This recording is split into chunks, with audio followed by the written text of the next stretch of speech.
Pengen punya gaji ribuan dolar sebagai virtual assistant? Tunggu dulu, kenali dulu 4 tipe pricing sebagai VA. Yang pertama ada hourly rate pricing, artinya kita dibayar sesuai dengan jam kerja kita atau dengan hitungan per jam. Nah, downfall-nya kalau misal kita menggunakan tipe pembayaran ini, kita tidak akan memiliki gaji yang sama setiap bulannya karena bisa aja di bulan sebelumnya kita bekerja totalnya 80 jam dan di bulan ini kita bekerjanya misalnya 60 jam. Jadi kita tidak akan mendapatkan income yang jumlahnya sama. Yang kedua ada project based packages. Nah, biasanya kita sudah menyiapkan sebagai VA paket-paket untuk klien kita dan kita dibayarnya itu per project. Jadi contoh misalnya kalau klien itu memiliki project untuk membangun sebuah website, maka biasanya si klien ini akan mengambil hitungan pricing yang per project.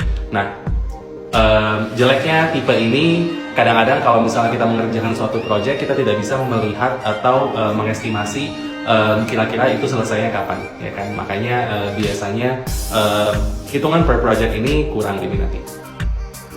Nah, yang ketiga, ini bagi kamu yang suka dengan income yang stabil, yaitu retainer packages. Jadi, klien kamu ini akan membayar kamu atau they will prepay you. Contoh misalnya, mereka akan membayar kamu setiap bulannya dengan jumlah gaji yang sama atau jumlah rate yang sama untuk 20 jam kerja per minggu. Nah, yang terakhir atau yang keempat adalah usable hours packages. Jadi, misalnya kamu menyiapkan 10 jam per minggu untuk klien kamu. Nah, ketika klien ini telah menggunakan 10 jam tersebut, mereka harus membeli paket lagi dari kamu. Jadi, batasnya itu hanya 10 jam. Setelah lebih dari 10 jam, mereka harus membeli jam kerja kamu sebagai VA lagi.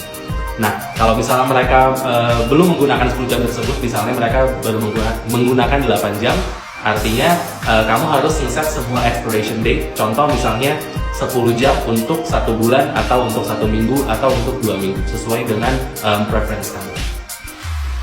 Kalau misalnya kamu masih punya pertanyaan seputar pricing sebagai VA, please comment down below. Dan kalau misalnya kamu tertarik menjadi seorang VA bekerja dari rumah dengan gaji ribuan dolar per bulannya, check the link in bio.